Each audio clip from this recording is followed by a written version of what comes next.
What? Jesus fuck. It doesn't help offering to start the meeting early when you don't show up until. This is 15 minutes early. Thank you very much. Yeah, but we were That's all early. ready 25 minutes ago. Yeah, well, sometimes things come up.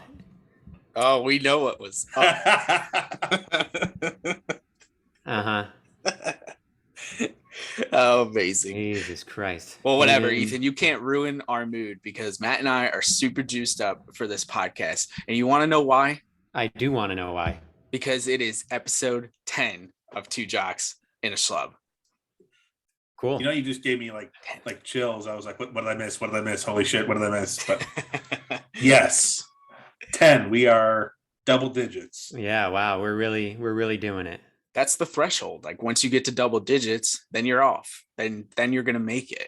Most people don't even make it to episode 10. We made it.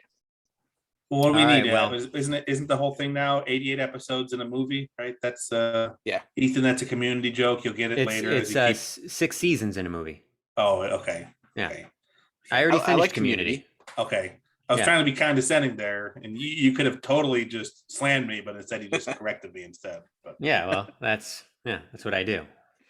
We're also gonna secretly change your voicemail, outgoing voicemail to, "Hi, this is Ethan Ernst. I'm busy riding the Polar Express.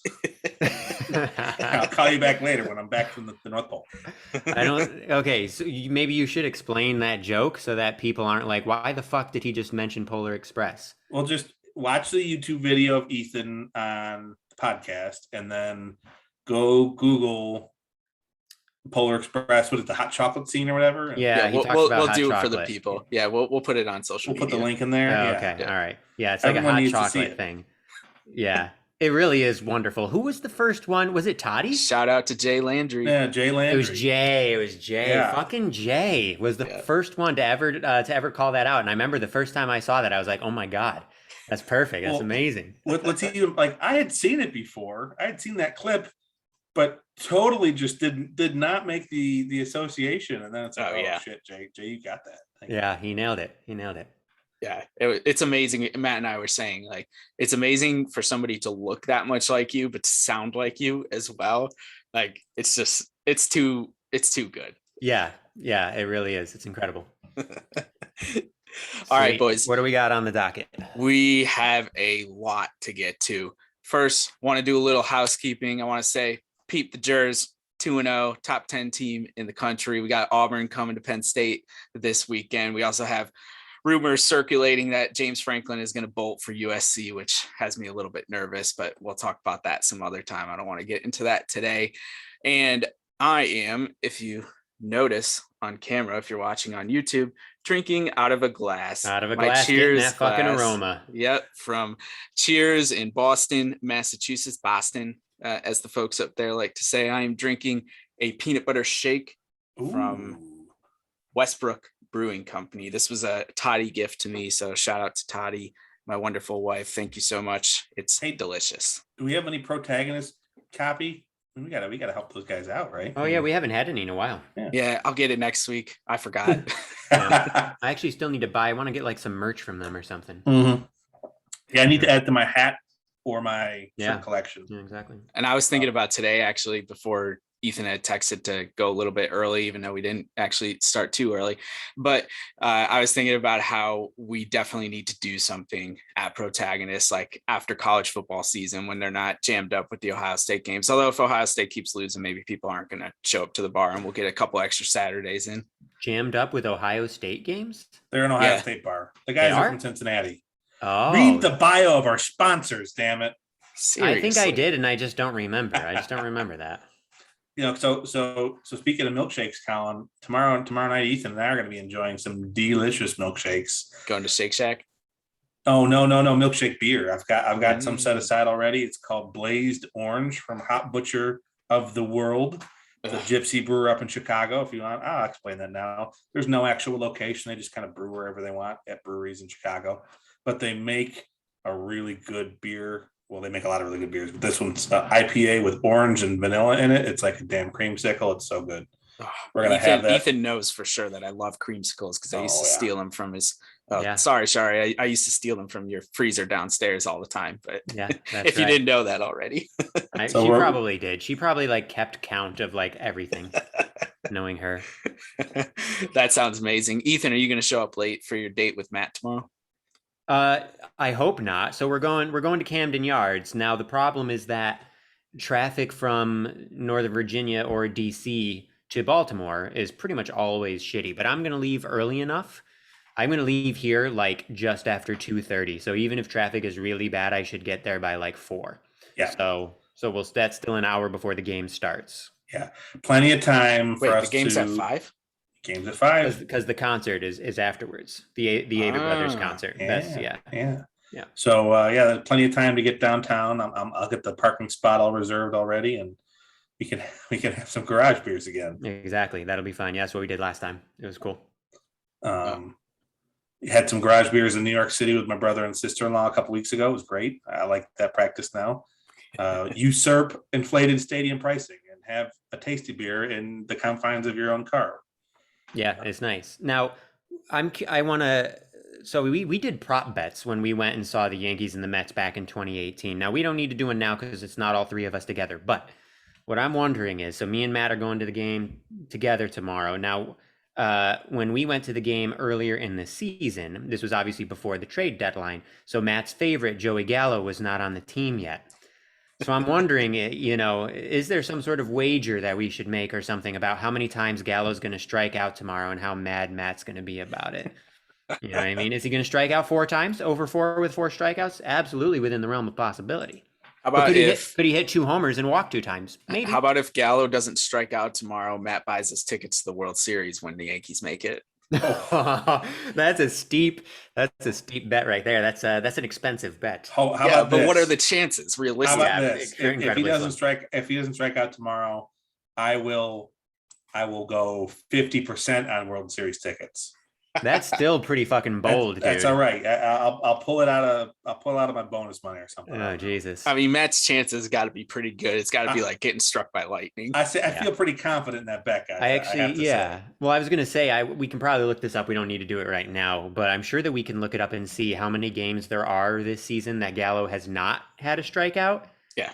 And I suspect that it's very few. It's got to be, yeah. It's got to be. I mean, every time, dude, I look at the box score every day just to see, because we've been like joking about it so much. Every day, there's at least 1 strikeout every fucking day. I don't think I've seen one with 0 since he joined the team. Now, granted, that's only like a month and a half, but still. So, man, I'm all for that bet. I'm just saying, I'll take it. I mean, it would be great if Gallo went a game without striking out. You know, with our luck, he would just ground out to the shift for 4 times. But the Yankees aren't going to make the World Series this year, though. So that's the other. They suck. They're not even going to make the fucking playoffs. Whoa! They're in a playoff spot right now. They suck. No, they're not. Yes, they are. No, they're not. Yes, they are. They're a half game back because both Tampa and Boston won today. So we are not in a playoff spot right now. Jesus. Coming into today, I think is what Colin meant. Yeah, I know, but I'm being a dick. Being pedantic. Matt's being the bad dick. Yeah. Yeah, he is. Yeah, it's true. Benedict. Yeah. That's gonna be my pick for I was this gonna week. say, there's the image. Yeah, that's good. Yeah. I hope it at least looks good. I hope I get a good V there. Maybe I should get like a soundboard so I can record that. Those are pretty good. Every time I want to say it, just fellow dick. Mm-hmm. Sorry, everyone who knows me. All right, boys. You should apologize more often for that. What are you drinking here before we move on to some topics? I don't have any beer left except for the barrel aged stout that I'm saving for at some point when 2 or 3 of us are hanging out. So I had this random like cocktail thingy that I got at a wedding a couple of months ago. So I'm just having that.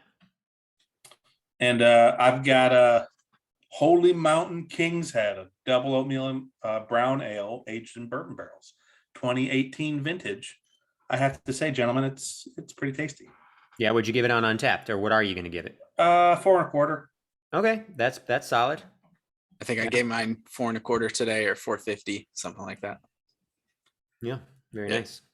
I don't throw out above 4s very often. So. I was gonna say, yeah, for people like Matt, going above 4 is high praise. Well, really, for beer geeks who are also engineers, I mean, I'm trying to make my ratings on Untapped fit the normal bell curve normal distribution of data. So, Right. I want to make sure that my five cap ratings are 2 or 3 standard deviations from the mean. You just have to make sure that you really okay, you guys can tell me to shut up now, but the data's got to be a normal set. I mean, I don't want any outliers. I don't want any weird distribution. Yeah.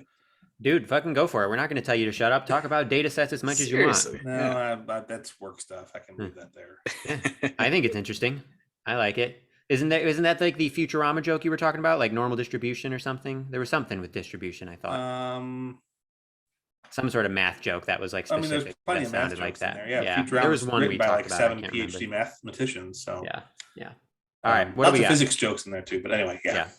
All right, first I have a shout out to the Schlubina, Hannah Lichtenstein. It is her first week working for the Washington football team. So we just want to wish her well, fan of the show, frequent guest as well. Hannah, we hope you're killing it. We know you're killing it. And sometime soon you'll get to hang out with Ethan. So good luck to you. Good luck. That's right. Good luck and sorry. Yeah. Just kidding, Ethan. You're wonderful. Oh, yeah. Mm-hmm. All right. I thought we could. So I have a bunch of baseball topics that we'll get into next. I think we'll not rapid fire, but we'll keep them concise and compact. But first, I want to cover a couple things from the NFL. NFL opening weekend was this past weekend.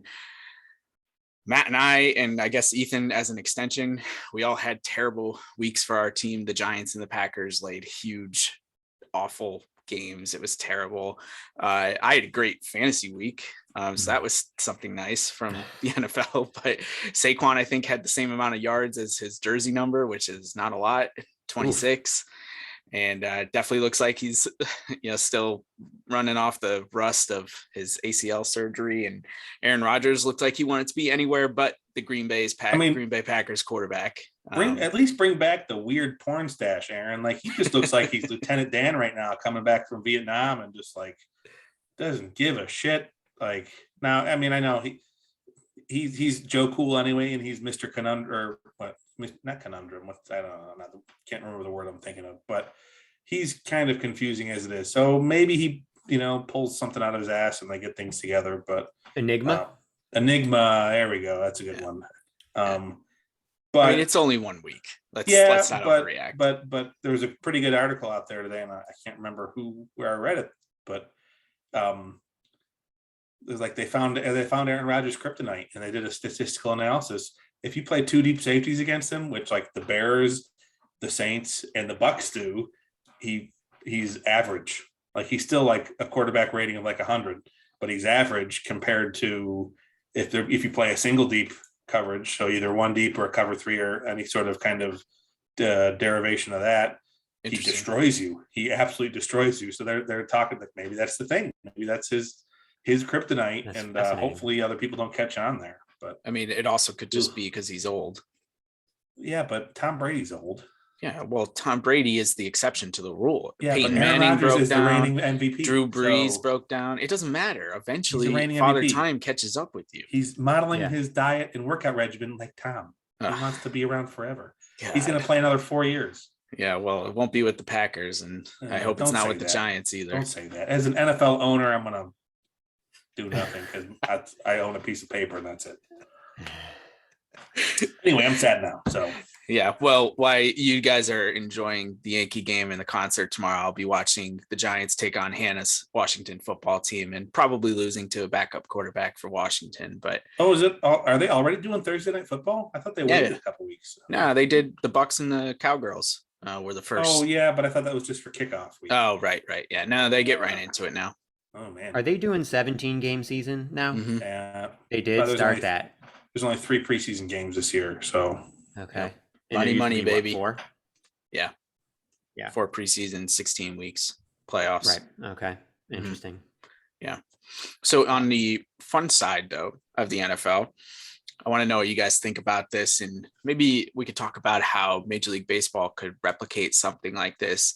Obviously, Major League Baseball had a lot of success with the Field of Dreams game.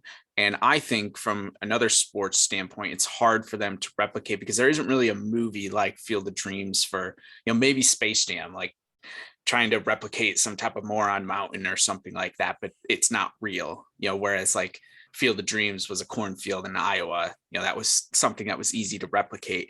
And there's the romanticism behind baseball, etc.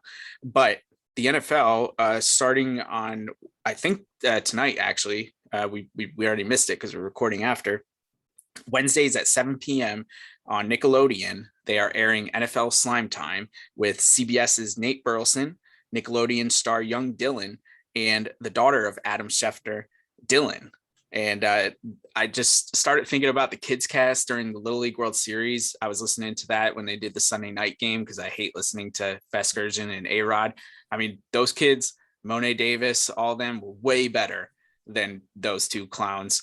And I think, this slime time thing, they did the playoff game last year where they were like dumping the slime over them, when they scored touchdowns. Like, they said their viewership went bonkers, like off the charts. Like, I think it's so cool. And of course, it's the fucking NFL that, pulls this off. Maybe the NBA could do it too. Major League Baseball is never going to sniff anything like this. It would take way too many old white dudes to get into agreement. But I just think it's super cool. I also think it's really cool that Adam Schefter's daughter, Dylan, is getting some recognition here with it too. Yeah.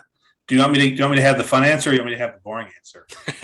You have whatever answer you want, Matthew. I'll say the fun answer is I think it's really cool. And I remember texting back and forth with my friend Matt in Cleveland just about how entertaining it was. Like, make it goofy, bring some levity in there. Sometimes some of the commentary got a little annoying, but for the most part, I mean, hell, you just watch one game with Tony Romo with me and I get freaking annoyed. So, but the boring answer is, well, this all happened because of corporate media behemoths, and Viacom owns CBS, and they also own Nickelodeon, so they can share the talent between the two stadiums and use their two broadcast deals to use. Anyway, so Viacom owns CBS and Nickelodeon. That's, but where this could happen elsewhere, Disney owns ESPN and ABC. So why don't we do something like that? Come on, guys. And then NBC, I guess it's Comcast and Universal, but no one cares about NBC. They're the third right now. They're down in the Fox. Yeah, Notre Dame still plays on NBC. So yeah. Except last week's game wasn't even on NBC. It was on. Yeah, Peacock. You get Peacock. Yeah. Sorry, I really hope Toledo would have won. It would have been great. Sorry, I'm salty today. I'm give it to us, Schlub. What do you think about the slime?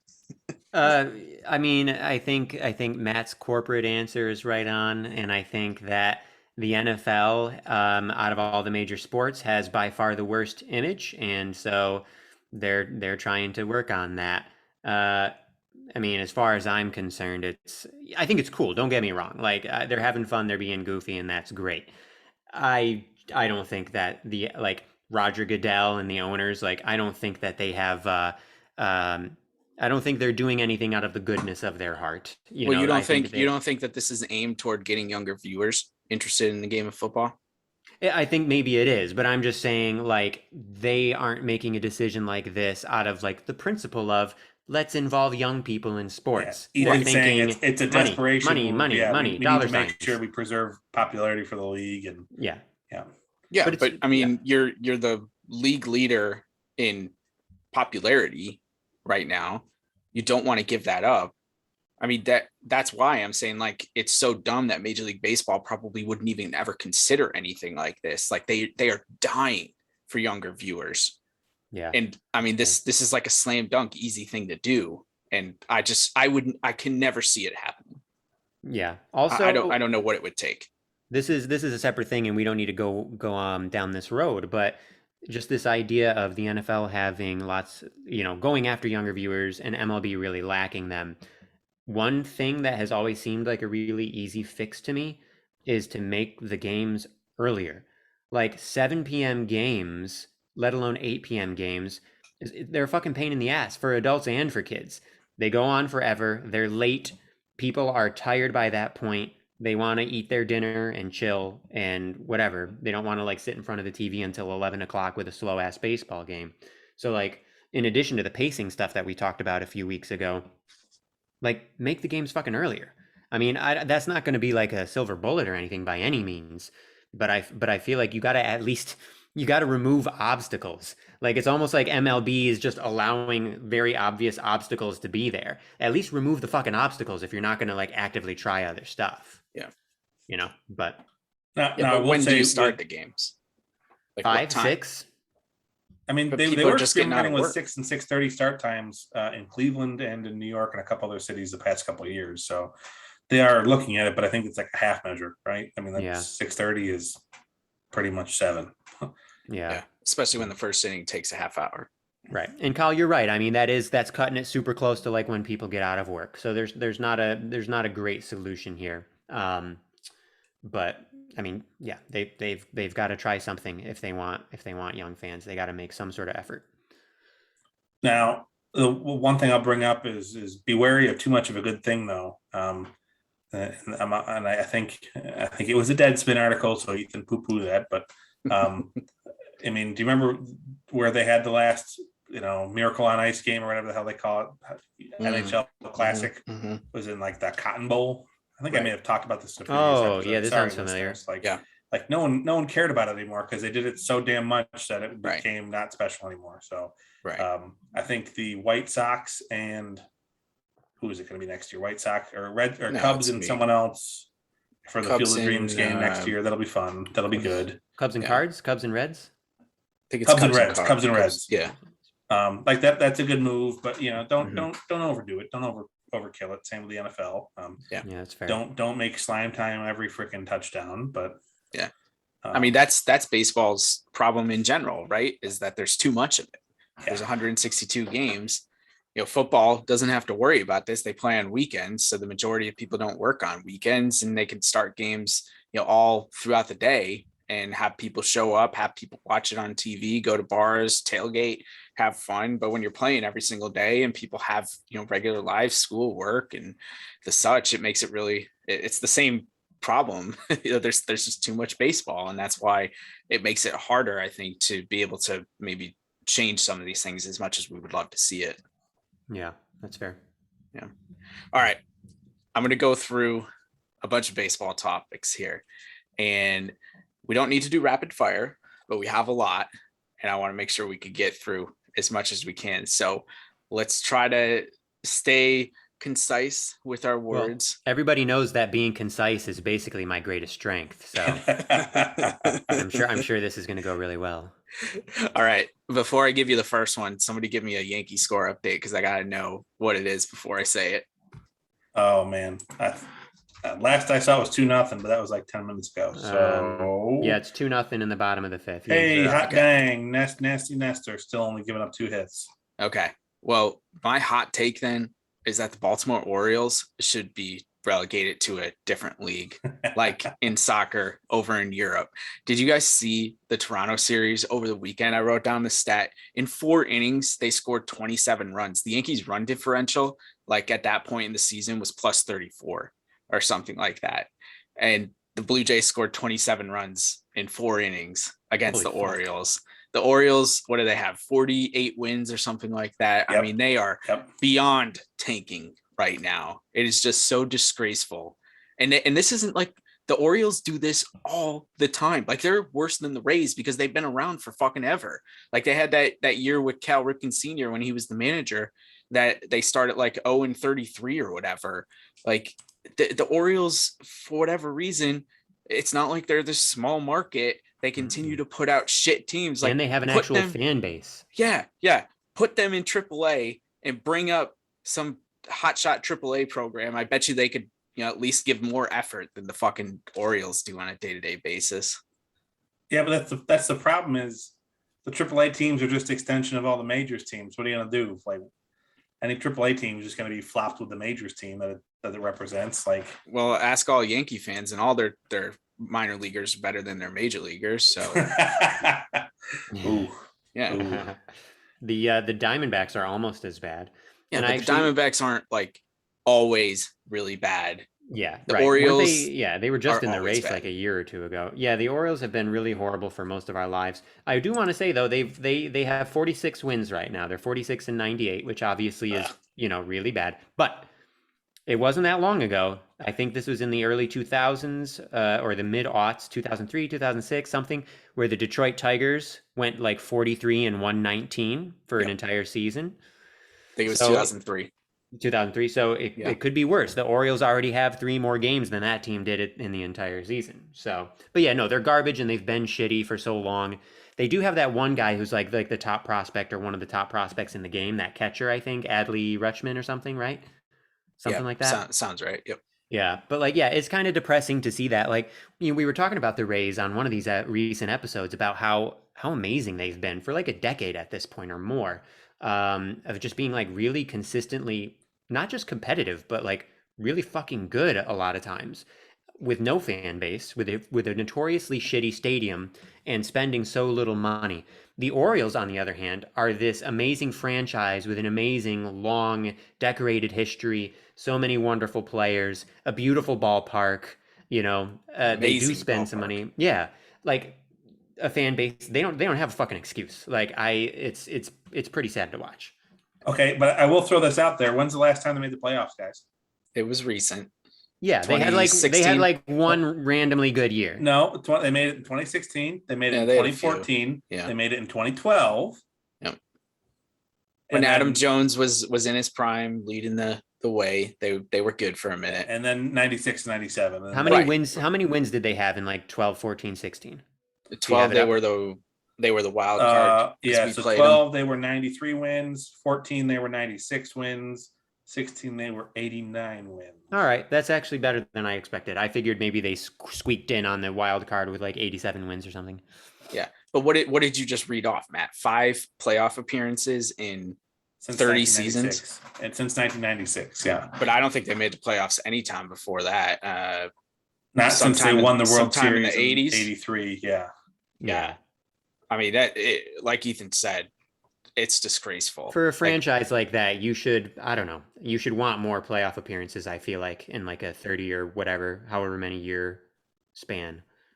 And like if the Rays didn't exist as the Devil Rays, then the Orioles were the worst team in the late 90s, outside of those couple years that they made the playoffs. Like when they were bad, they were terrible. Like that 98 season when the Yankees pushed them around and then they got into the brawl with Tino and Armando Benitez and everything. Those Orioles were terrible. Like, and then they just got worse and worse as Ripken aged. That was like a 500 team. They were 79 and 83.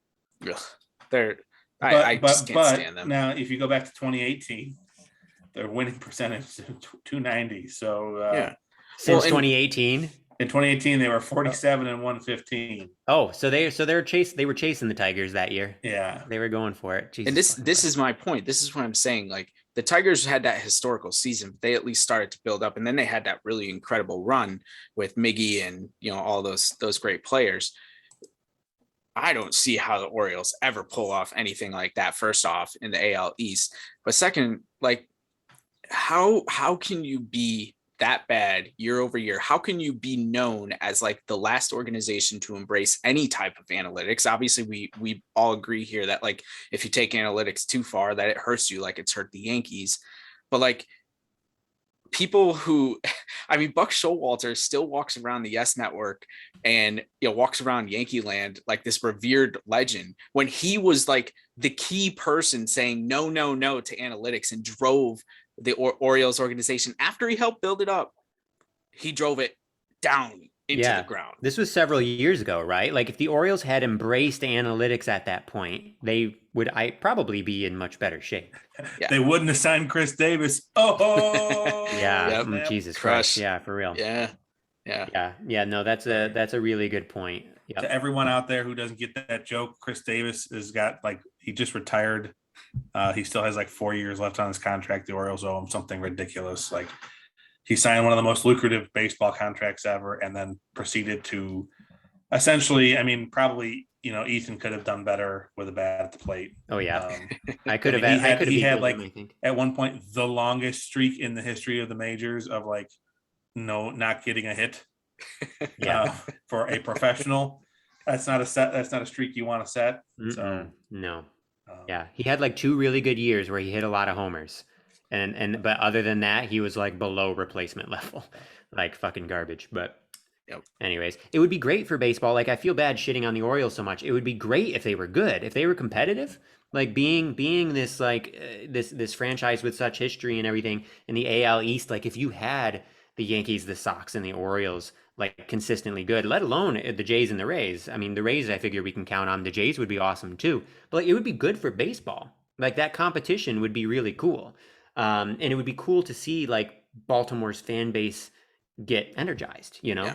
Well, and think about it. Since 1990, so even though this has been a time of Yankees silence, you've had the Jays win 1 or 2 World Series, right? You've had the Red Sox 2. win a couple. 4. You've had the Rays get to 2. You've had the Yankees, obviously, and then Nothing. In Baltimore. Nothing. Like, I think the only reason they still have attendance is because they're close enough to other metro areas that other fans. I mean, it's like Camden Yard, or it's like Yankee Stadium South. I mean, there'll probably be more Yankees fans there tomorrow night, Ethan, than there will be Jays 100%. or Orioles fans. Yeah, yeah, I bet you're right. 100%. And the last thing I'll say on this, I wrote this without saying it directly in my book.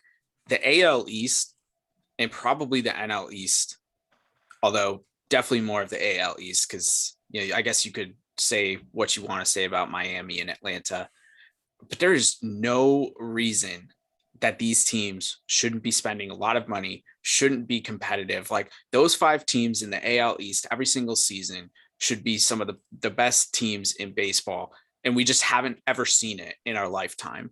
And I just can't get around how much that sucks for baseball, because, to your point, Ethan, like get a big city like Baltimore, the DC area, get fucking Toronto going again with Canada and everything that comes with that. Yeah, Toronto's like a huge city too. Yeah. And like when they were good with Joey Bats and everything, how electric that was and how much fun that was. Like, even as, obviously I don't want to see the Blue Jays beat the Yankees, but it just makes no sense to me that the 5 teams, obviously they have to play each other a lot. They're going to beat up on each other regardless, but there's just no reason that any of them should act like they're small market teams, or that they can't compete with the Yankees or the Red Sox, blah, blah, blah.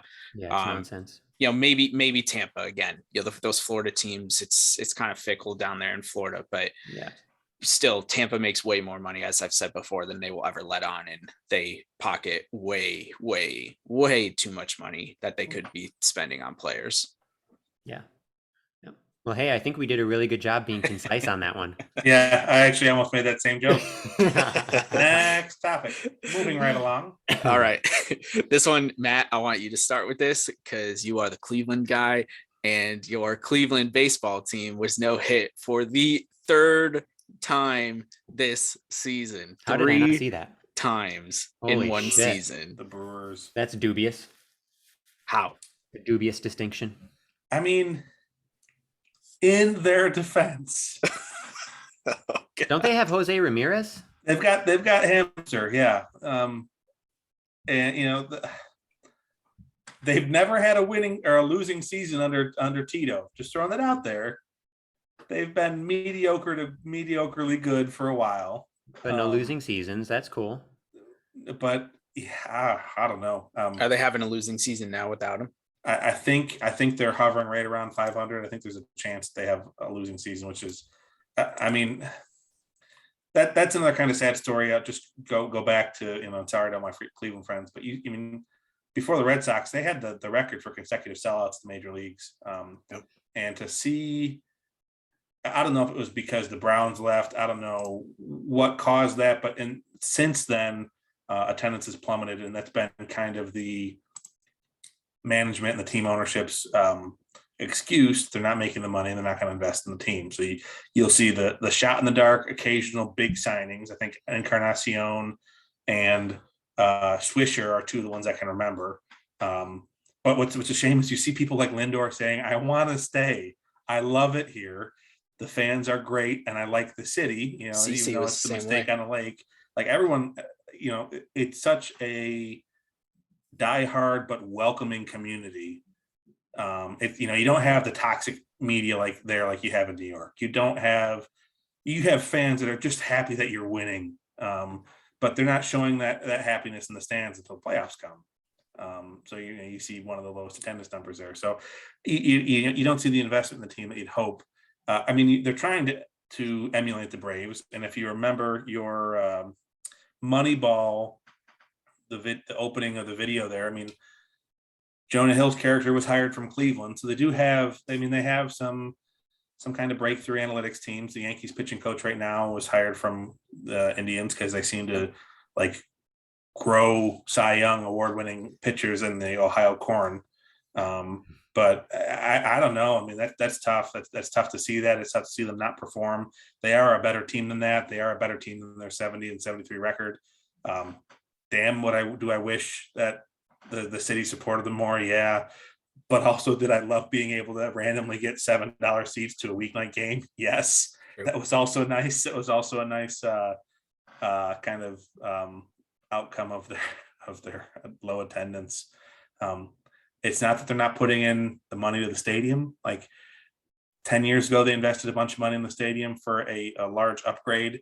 They're doing it again. They just reached an agreement with the county to do it again, to upgrade the stadium once more. They also made a big statement with the team about, hey, we want our team offices to be right in the city too. So on the third base side, the left field side of the stadium, there's an office building. That's where the team offices are headquartered too. None of this, we're going to have an office building outside. We want the team and everything headquartered downtown. So, I mean, the players and the organization, I feel like it has made a commitment to the city. Sorry, this strayed way from the why were they no hit a third time question, but I don't know. I guess what I'm probably getting all to related.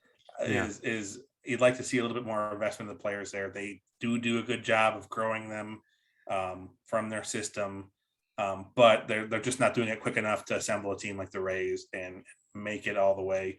You know, the World Series a couple years ago was a great shot, and I still remember that Rajai Davis home run because I actually had given up that night. And I remember sprinting back downstairs and turning the TV on and yelling and waking up everyone in the house going, holy shit, they tied the game. And I'll tell you, being in the city for LeBron winning the championship again, you just see how much the city loves the sports teams there. But yeah, I wasn't concise there either. So no hit 3 times in a season. Jesus. Yeah. What's the record? I want to know what the record is. Especially now without the sticky stuff. They got no hit without sticky stuff because I'm willing to say maybe one of those 3 no hitters doesn't happen without spider tack or whatever you want to say, but all 3. Yeah, it's rough.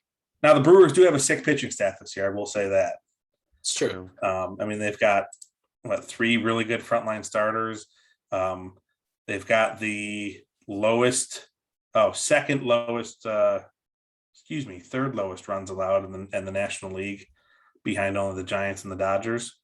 So they do have a fairly dominant pitching staff. But yeah, not a good look. Well, we'll go from sad, and we'll give this one to Ethan, and we'll go to happy. Mad Max had his 3,000th strikeout over this past weekend. Again, I think a very quiet 3,000 strikeouts, for lack of a better word. I don't know why. He's in Los Angeles now. It's not like he's in not in a big market. He obviously played a bulk of his career in DC, and Detroit's no small city either. But you know, one of the best pitchers of our generation quietly gets his 3,000 strikeout, and you know, life moves on in Major League Baseball. But I still think it's a pretty incredible accomplishment. It's absolutely amazing. And I think part of the reason that I feel the same way about like when Miggy got his 500th homer, I think that part of it is just because we are all so inundated with stuff all the time. It doesn't, those kind of things don't stick out the way they used to. You know what I mean? Like MLB, like their social media presence, to their credit, is really cool. And so like whenever that shit happens, like they post really cool like graphics and videos of these guys and all sorts of cool posts and everything. But in the world of the internet in 2021, you know, that's just not going to make that much noise. So I think that that's part of it. But you're right that it's a great accomplishment. And I also think that in the same way, we're probably never going to see a 300 game winner again. I think we'll see 3,000 strikeouts, but I think it's going to become more rare as time goes by. I think just with the way that baseball is sort of trending these starters who really throw enough innings to get that many strikeouts are few and far between already, and I think that will probably only increase. But a wonderful thing to see, and he has had such an incredible career. I can't remember if I talked about this on the pod already, but he was kind of a late bloomer. Like, he was only okay. So normally with baseball players, we expect their prime years to be like 26, 27, 28, maybe 29, right? We expect those to be like the very best years a lot of times in a player's career. Scherzer was only like okay those years. It was like in his 30s where he like figured something out. I might be wrong. 28 or 29, he might have gotten really good. I'd have to look. But in his Still 30s late. are when he's, yeah, in his 30s is when he's had like his best seasons. And so it's just kind of cool to see that. And you know, he's famous for his intensity and his devotion. Yeah, so I think that's super cool. Oh, and also, he's a fucking good dude. He does this thing when he was here in DC with the Nationals. He did this thing with like dog adoption where I think he like ran a fundraiser or something for like shelter dogs or something. And even this year, after he got traded, he still made it happen in DC. He still like funded it or whatever. I can't remember exactly what it was, but something to do with dog adoption. Matt, does that sound familiar? Yeah, that sounds right. Yeah. So like, he's a good dude too, you know. So it's at least by all accounts, from what we know. And so very cool to see. He's also got 2 different colored eyes. And I watched a video, just kind of, it was entitled "Why Don't Major League Players Bunt More?" But part of the video showed him breaking his own nose while trying to bunt. This is also funny. That happened a couple of years ago. But yeah, really intense guy, really good guy, really a huge student of pitching. I mean, they said that he's insatiable with video, watching his own mechanics and trying to figure out how to make himself even better. Even when he's having Cy Young caliber seasons, how do I get even better? Now the other thing I think we talked about earlier in the year in the pod, he also does not like to be touched. Yeah. So do not slap Max Scherzer on the butt. Mad Max will yell at you. Yeah, it's pretty awesome. Yeah. Now he's only 10 behind Verlander for the active lead in strikeouts. Oh, yeah. Cool. I didn't realize that. He's done it in two fewer seasons in the majors. Oh, wow. Okay. Yeah, and Verlander's out the rest of this season, right? Is he? I was wondering. I was like, I haven't heard anything about him this year. Yeah. Some I don't know if it was elbow, some type of arm related. Obviously, he pitched 6 innings last year, and that was it. So yeah, must have been some big injury. Yeah, for sure. Yeah. All right. So you guys think the getting no hit 3 times in one season stat was mind blowing? I'm going to leave us with one other thing. I was doing a little bit of research when the Yankees were going through their recent funk. I was driving back with my daughter from the beach, and one of the ways that she sleeps is listening to old Yankee videos. And we were listening, and the 2000 Yankees at one point in September, 2000 world champion Yankees, obviously they were 2-time defending champions. That's the biggest difference between then and now. Went 3-15 during a stretch in September of that year. The crazy thing about that 3-15 stretch is at one point they didn't have a lead for 63 straight innings. Wait, this is the Yankees in 2000? The Yankees in 2000, 63 straight innings. You know how many games that is? 7? That's a week worth of games. Right? Holy fuck. To not have a lead. Man, if I was like old enough at the time and I had the same like thought processes then as I do now, I would have said like, fuck this team, totally done. And then they won the World Series. Holy shit, in September. That's unbelievable. 63 straight innings. And then they went scoreless in the first 16 innings of the American League Championship Series against the Mariners before they ended up winning that series, obviously. What a fucking weird team. Holy shit.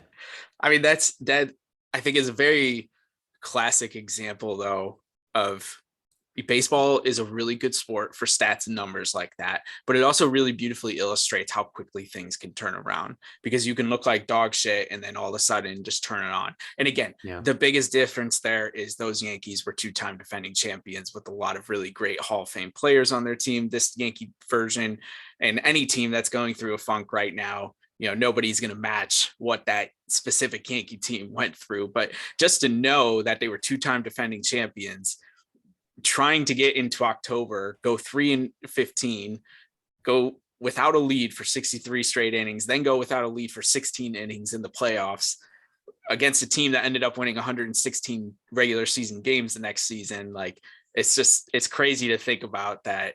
It ended up working out, obviously, and they won their third in a row. But I was just blown away. I had to actually look it up to, like, did they just make it up in the video? But it was for real. That is wild. Wow. Yeah, good stuff. All right, let's get to what everybody has been waiting for. When I say everybody, I talking about Matt and Ethan. We have a mailbag question to get to end this episode. Matt, or Ethan, actually, take it away. You want me? Oh, Jesus. All right. So we're going to do this. All right. So, podcast superfan Joe Filio, Shout out, was interested in a discussion on the idea of sports unifying communities and the impact that sort of various political ideals and or movements can have on that.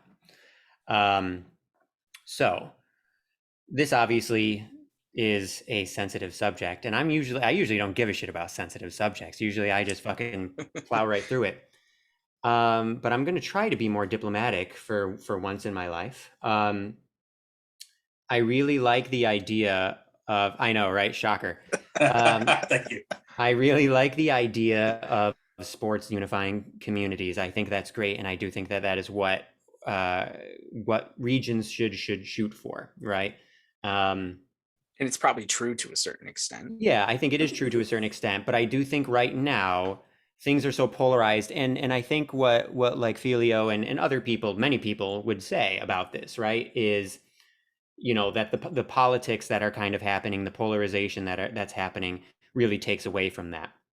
And I don't necessarily disagree with that, but I kind of think it's inescapable at this point. I think that literally every facet of our lives has sort of come to be dominated by that polarization. Did I say that right? Polarization? Yeah. It felt weird coming out. So I don't know that you really avoid it. I think it's complicated. So, like, obviously one of the hot button things involved with this would be like players kneeling during the national anthem. Okay. I think, well, I'm just here now. I'm going to be blunt and not worry about being so diplomatic. I don't think we should even have the national anthem because I think that patriotism is garbage. I just think it's a garbage notion, and I think that humanity should have grown out of it by now. And I think that if you're caring more about the people who just happen to be born within a few miles of you, if you're caring about them more than you care about like all of the humans on Earth, I don't really respect your sense of morality. At this point, it's fucking 2021. You should be thinking about humanity at large. So I think patriotism is garbage. I think this whole idea of we have to stand up and hold our hand to our hearts and sing along and blah blah blah blah blah blah. I don't like it. If we could come up with some sort of global thing that was about humanity overall, great. That's fine. Anyways, all of this to say, I wish there was just no national anthem at all. Obviously, that's not going to happen. I'm in a very, very tiny minority with these opinions. I do think that players absolutely can kneel if they want to and should. It's freedom of speech. And I think that protesting these days, there was a lot of talk about this last summer, whether you're talking about Black Lives Matter or LGBTQ rights, whatever thing you're talking about. No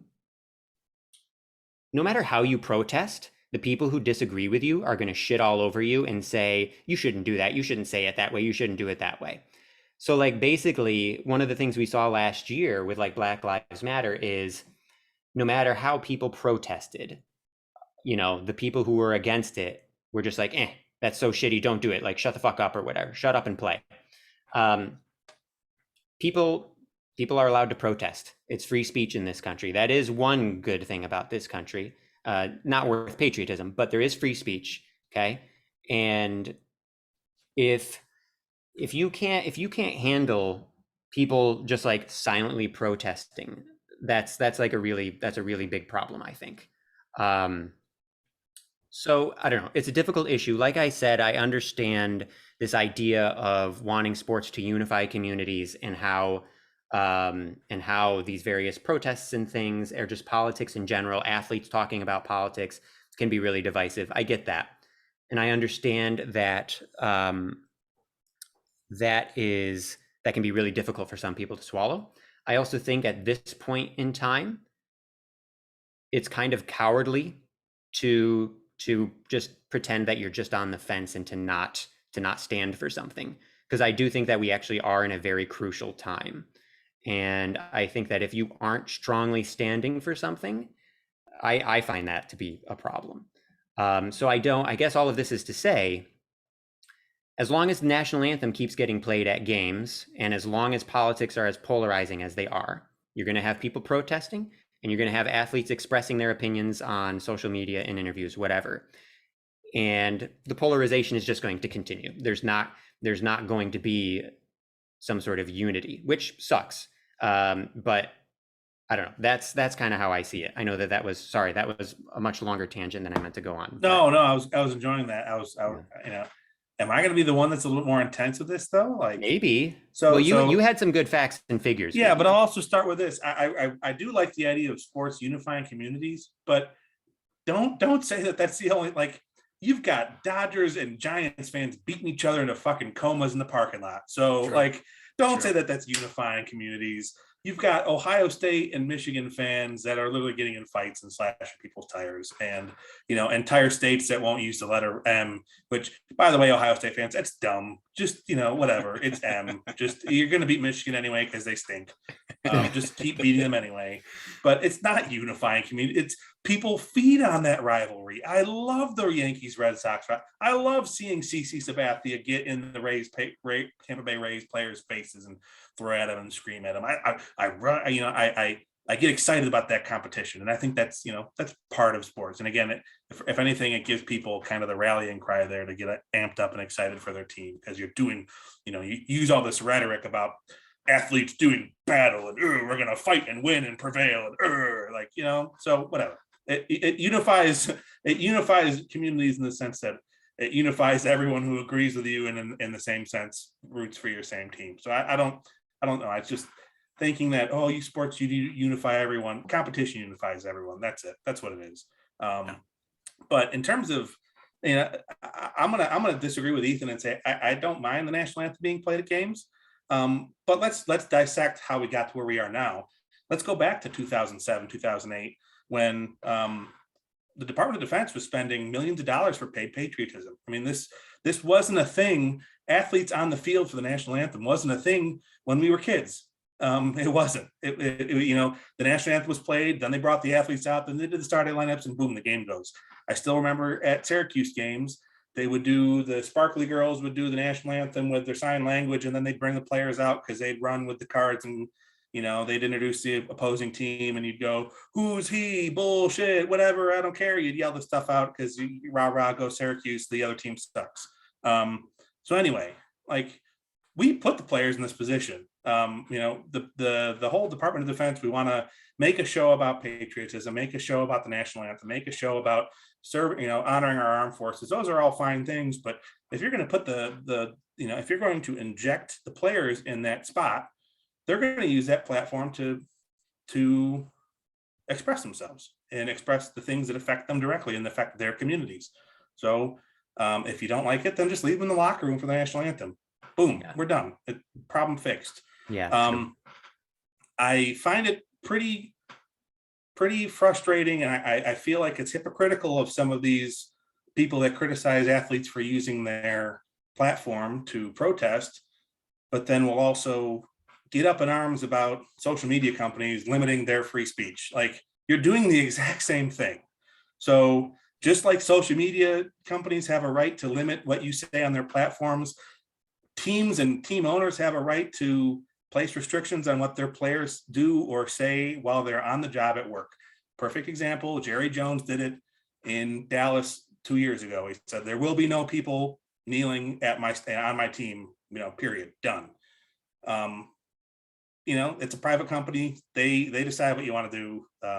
If the owners had a big deal about it, they would make rules, and they did in the NFL, and they made the rules a couple years ago. So I don't know. I really, I'm a son of a veteran. My dad was one of the guys that held the colors as part of the color guard before games at Syracuse University events. It's very important to him. I honor that and I respect that. But I also think that part of the reason he fought was so that people around here who felt like they were experiencing injustice in this country could express themselves freely. Keep the national anthem. I'm happy to stand up and take my cap off, but don't get mad at players who express themselves. Yeah, sorry, I'm fired up now. I'm ranting. No, it's good. Cat's here. Your rant was much more organized, I feel like, than mine. So I feel like mine was a little more rambly. So yours was good. Kyle, are you going to chime in on this? Yeah, I mean, I tend to agree more with Matt, unsurprisingly. I will say I don't think I would care either way if the national anthem was played at sport events.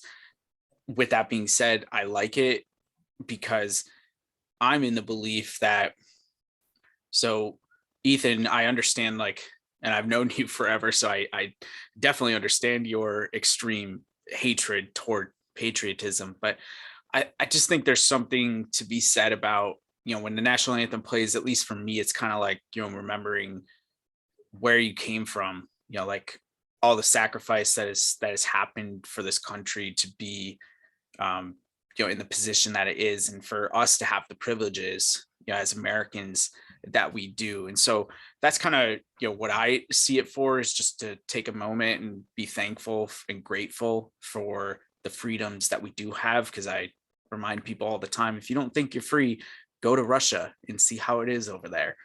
Or some of these Middle Eastern countries and everything. But as far as like sports unifying, they certainly do to a certain extent. But I mean, just think about in our lifetime, 9/11 obviously is a big one. Katrina for the Saints down in New Orleans is another big one. And I think the Boston Marathon bombing in Boston in 2013, those are probably the three biggest ones, at least off the top of my head. Mm-hmm. They unified those specific communities. And I guess to a larger extent, 9/11, there were a lot of Yankee fans that normally weren't Yankee fans just because of the severity of what happened on that day. But I don't know that it changed the politics of this country or changed the way that these people feel about other people. Like Ethan was saying, like the fundamental hate and the extreme, one way or another that people feel toward one another, toward policies, like that part of it didn't change because of horrific events. It just said like, okay, we're going to rally around, the Yankees lost the World Series. The Saints, that wasn't the year they won the Super Bowl, was it? No.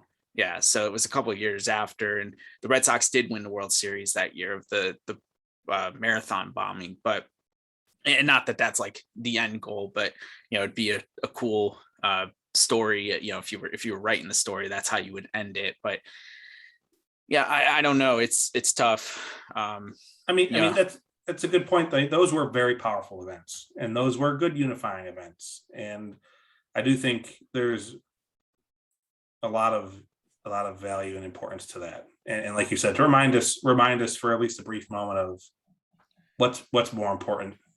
But I think that's the problem, though, is at the end of the day, it is just that brief moment. Yeah.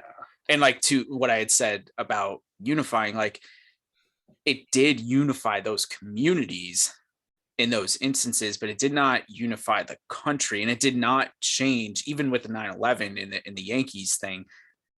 I mean, yeah, maybe a lot of people wanted to go to war and fight people in Afghanistan and so on, but I don't think it changed people's thoughts about policies and the things that we are doing in America. Like those are I think what gets at the core of like why there is so much talk around, like why are people kneeling, why are people ignoring It's like, well, what, you don't believe in this, or like you believe in that, and it's all these different beliefs and policies, and it just gets all jumbled up, at least in my head. But I just think sports can only take it so far, because it's just that brief moment, and then as soon as you leave the stadium, or as soon as you leave the parking lot, like you're back to being that asshole on Twitter. You're cursing people out as you're trying to get through. Exactly. Fuck this guy with a Massachusetts license plate. I'm trying to get on the expressway. Fuck exactly. It. Like, And I want to add one more thing to that. So Kyle, you were making the point about like with the national anthem and how for you, you do feel this kind of pride and this sort of nostalgia about our history and what got us here and the sacrifices and all of that. I think it's more it's I don't even know if it's nostalgia, but it's definitely not pride. It's not like I'm not a veteran. I didn't fight. Yeah. Like I didn't do anything to earn the privileges that I have, but I certainly recognize them. Sure. So okay. So call it what you will. Call it a sense of gratefulness or whatever. Now you are certainly not alone. I would say a sizable majority probably feel that way. But the Black community and the Native community and just people of color of any kind, the non-white minorities, have not had the same experience in the history of this country. And in fact, they have had an opposite experience, literally opposite. And so, and this also ties back into the patriotism thing. If you consider yourself a patriot, then you should be really fucking eager to learn from your country people, from your countrymen and women about their experiences. And if they tell you, my community has been getting completely fucked for the entire history of this country, you should believe them and you should want to make your country better if you're an actual patriot, if you actually give a shit about everyone in your country. Okay? And so that's a big point just about this sort of idea in general. And then in terms of specifically with the anthem, consider that. Consider how you might feel if you had experiences the way these communities had experiences. You're not going to feel some sense of gratefulness or pride or happiness or warmth or anything. You're just going to be thinking about the fucking exploitation and the discrimination and the persecution. You know what I mean? You're not going to, of course, why would you want to stand up and take off your hat and put your hand on your heart? No fucking way you would, Yeah. So I think that that's like an important consideration. People need to think about that and need to think about the fact that like when people tell you what their experience is, especially when it's like a large amount of people, you should fucking believe them. Okay? I don't care what news you follow. I don't care what your personal experiences have been. If you have people telling you about their experience, fucking believe them. And if it's bad and you give a shit, you should give a shit if you're a decent person, then you should be trying to make things better. Yeah. Somehow. So that's where the disconnect I think comes in general, is like we're all white males. And so there's an overwhelming majority of people out like us. And it's okay to feel like I do, but it's not okay to ignore what you just said. Yeah. And that is where the decisiveness comes in, is because I don't want to say it's all white males, but the people who are getting upset at these people who are saying, we've been getting fucked, like you said, for all these years, and that we don't feel the same way about America, and they're like, well, this is a great country, and everything. Like they just can't see that there might be another version to America, and if there is, how can I be part of the solution and not continue to be an extension of the problem? Yeah, 100%. It's like to bring some levity. It's like the South Park episode where Stan doesn't understand why Token, the Black character, is upset at him. And is trying to make amends the entire time, until finally at the end of the episode, he goes to Token and says, guess what? I understand now. I'm never going to get it. Like, I'm never going to be able to relate to the experiences that you've gone through because I'm a white dude. So, and that's the point. That's the point. Exactly. Oh, I don't get it. Like, oh shit. So I need to try and make it better. Yeah, exactly. Yeah.